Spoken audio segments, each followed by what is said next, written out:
कार्तिक पूर्णिमा के अवसर पर छत्तीसगढ़ की सभी नदियों के तट पर श्रद्धालुओं ने पहुंचकर डुबकी लगाई। कोरबा के हसदेव नदी और राजनांदगांव शहर के मोहरा स्थित शिवनाथ नदी में श्रद्धालुओं ने आस्था की डुबकी लगाई और दीपदान कर परिवार में सुख समृद्धि की कामना की। इस दौरान शिवनाथ नदी के तट पर आस्था का सैलाब उमड़ पड़ा। हजारों की संख्या में लोग तड़के पुण्य स्नान का लाभ लेने पहुंचे। कार्तिक पूर्णिमा के अवसर पर नदी में स्नान का विशेष महत्व है। प्रतिवर्ष कोरबा के हसदेव नदी, राजनांदगांव शहर के मोहारा स्थित शिवनाथ नदी के अलावा प्रदेश की लगभग सभी नदियों के तट पर हजारों की संख्या में श्रद्धालुओं की मौजूदगी रहती है। कार्तिक पूर्णिमा के अवसर पर शिवनाथ नदी में आस्था की डुबकी लगाकर श्रद्धालुओं ने दीपदान किया। इस दौरान श्रद्धालुओं ने इस स्नान के महत्व को बताया। कार्तिक पूर्णिमा के अवसर पर शिवनाथ नदी के तट में मोहरा मेले का 3 दिवसीय आयोजन भी किया जाता है। इस मेले की ख्याति राजनांदगांव सहित आसपास के जिले में भी है और बड़ी संख्या में लोग मोहरा मेले में शामिल होने पहुंचते हैं।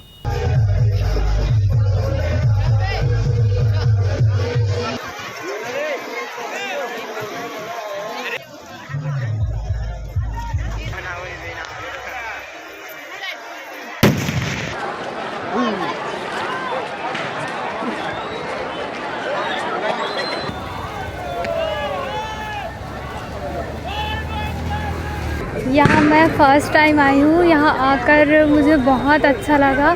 मैं यहाँ स्नान की और दीपदान की और भोलेनाथ का पूजा की और अब मेला के लिए मैं जाने की तैयारी कर रही हूँ। कहाँ से आए? मैं बसंतपुर, राजनांदगांव।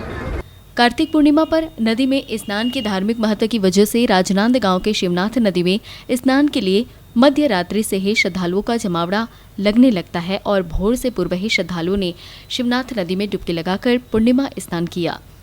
मान्यताओं के अनुसार कार्तिक पूर्णिमा के दिन प्रदोष काल में किसी नदी या तालाब में दीपदान करने का विशेष महत्व है।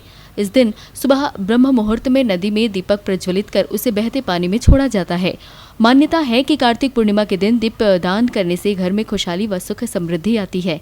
यही वजह है कि हजारों की संख्या में श्रद्धालु कार्तिक पूर्णिमा के अवसर पर राजनांदगांव शहर के मोहरा स्थित शिवनाथ नदी के तट पर एकत्रित होते हैं और नदी में स्नान कर पुण्य लाभ लेते हैं। राजनांदगांव से हफीज खान की रिपोर्ट।